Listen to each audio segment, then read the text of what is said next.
Welcome to July 7th LeetCode Challenge. Kth smallest element in a sorted matrix. Given an n by n matrix where each of the rows and columns is sorted in ascending order where the kth smallest element in the matrix. Note that kth smallest element is in sorted order, not the kth distinct element. So for example, we have this matrix here with k equals 8. I'm gonna copy and paste this and see if I can make it again. Alright, so we have a matrix that looks like this, more or less. So we see that the rows are sorted, so it's going from ascending, it's going in ascending order, so 1, 5, 3, it's going from smallest to largest. And the rows are also sorted as well in ascending order, so we're going from smallest on the top to largest at the bottom. Alright, and you want to find the kth distinct kth element in the array in the matrix that's gonna return our output. So we're looking for the 8th number in this matrix. So we were to go 3, 6, 7, 8. So 8 number would be 13. So that's pretty much going from traversing our rows and then going down each row until we find our kth element. So yeah, that's pretty much it in terms of solving this. See, if you have an element, say -5, and you have k equals to 1, you just return the element that you have already. Let's see.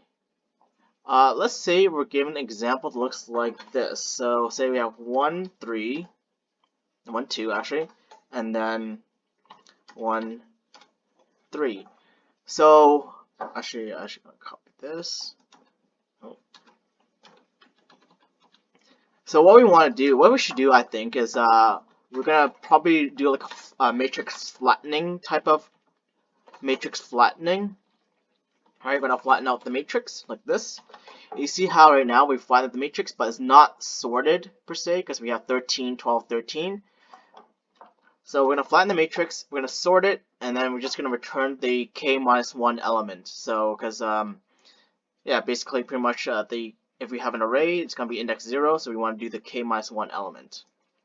So let's do that. So for example, let's call this flat's good. So we're going to use this sum function actually. So sum has actually called you could have an iterable here, so a matrix which is iterable, and you could have a start. So we're gonna put the iterable inside a new array. So if you guys don't know, it's a neat little trick. Sum actually has an optional argument, which is kind of neat to know, which flattens out the matrix. And then what we want to do is, after flattening it, we want to sort it, and then we want to return flat at k-1. Alright, let's see how this goes. Alright, it works. Let's submit it. Accepted. Awesome. So time complexity is let's see. Time complexity is so we have a sum function here, which is at most n big O of n times, right? And then we have a sort function which is using tim sort, which is at worst big O of n log n times, but they're not they're not in a loop with each other, so the time complexity for this entire function is big O of n log n times for tim sort.